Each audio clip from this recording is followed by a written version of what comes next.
সুধী দর্শক এবং শ্রোতা, শাবান মাস আসার পর আমাদের মাঝে একটা বিতর্কিত সৃষ্টি হয়ে থাকে। শাবান মাসে কোনো রোজা নেই, ফজিলত নেই, শুবে বারাত নেই, কোনো কিছুই নেই, এসব শিরিক বেদাত আমাদের কিছু ইসলামিক স্কলাররা বলে থাকেন। আসলে এই শাবান মাসে রোজা রাখাও আছে, ফজিলতও আছে, 14 শাবান দিবাগত রাতে শুবে বারাতও আছে। তিরমিজি শরীফে একটি টাইটেল নিয়ে এসেছেন, একটি বাব আছে, ইজা কানাত লাইলাতান নিসফি মিন শাবান ফাকুমু লাইলাহা ওয়া সুমু নাহারাহা। হাদিসটি অনেক বেশি বড়, আমি সংক্ষিপ্ত করার চেষ্টা করছি। 14 শাবান দিবাগত রাতে আল্লাহ রাসূল সাল্লাল্লাহু আলাইহি ওয়াসাল্লাম জান্নাতুল বাকিতে গিয়ে 2 হাত তুলে দোয়া করেছেন। আম্মাজান হযরত আয়েশা সিদ্দিকা রাদিয়াল্লাহু তাআলা আনহা থেকে সহিহ হাদিস আছে, জান্নাতুল বাকিতে গিয়ে রাসূলুল্লাহ সাল্লাল্লাহু আলাইহি ওয়াসাল্লাম দোয়া করতেছিলেন।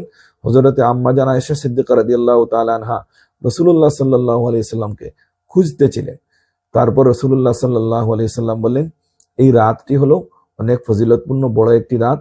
এই রাতে আমি আমার উম্মতদের জন্য দোয়া করার জন্য জান্নাতুল বাকিতে এসেছি। তাহলে আমরা জানতে পারলাম এই শাবান মাসে শুবে বারাতও আছে, রোজা রাখাও আছে, ফজিলতও আছে।